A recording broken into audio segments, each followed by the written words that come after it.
We have a clear example here in Dollow of the joint strategy between the three agencies, FAO, WFP and UNICEF, where really we are putting the best of the three agencies in support of three components: strengthen the productive sector, ensure access to basic services, and ensure predictable safety nets for the most vulnerable.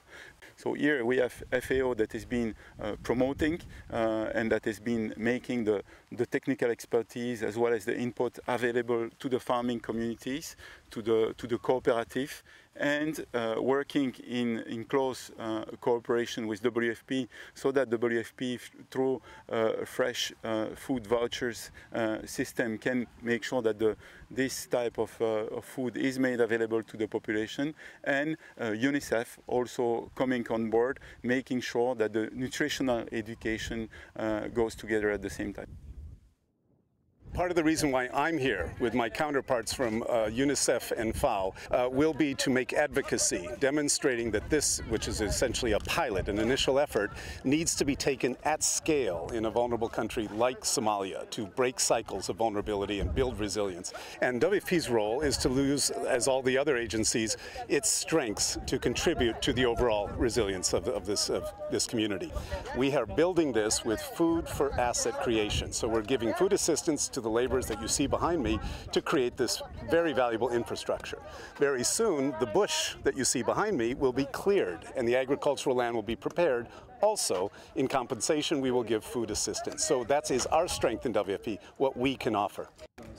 I'm very excited to be here today with my colleague from World Food Program and FAO to look at the resilience work that we're doing together. And the component that UNICEF is most heavily involved in is that of basic social services. We saw today the importance of both training community health workers, building capacity on the ground so they can respond to diseases, specifically those that affect under 5 children. We also saw an outpatient therapeutic program where the treatment of severe acute malnutrition is occurring at community level, right at the doorstep of families. We here have malnutrition levels of 14%.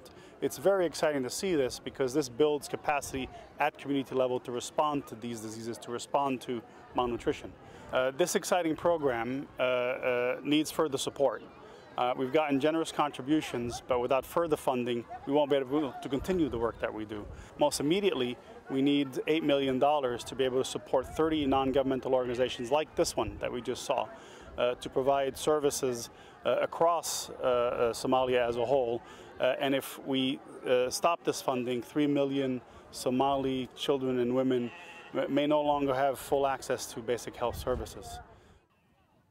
Obviously, funding is the key. What we have observed over the last year, unfortunately, is that funding for resilience activity is going down. We need absolutely to make sure, through documenting that sort of good practice between the three agencies, that we can make a difference, because we can make a difference, but the key is funding. We're realistic. It is a tough time in the world with Syria, Iraq, CAR, South Sudan. It is a tough time to raise resources. But we can make a very compelling case from what we've seen today and what you see behind me at the moment.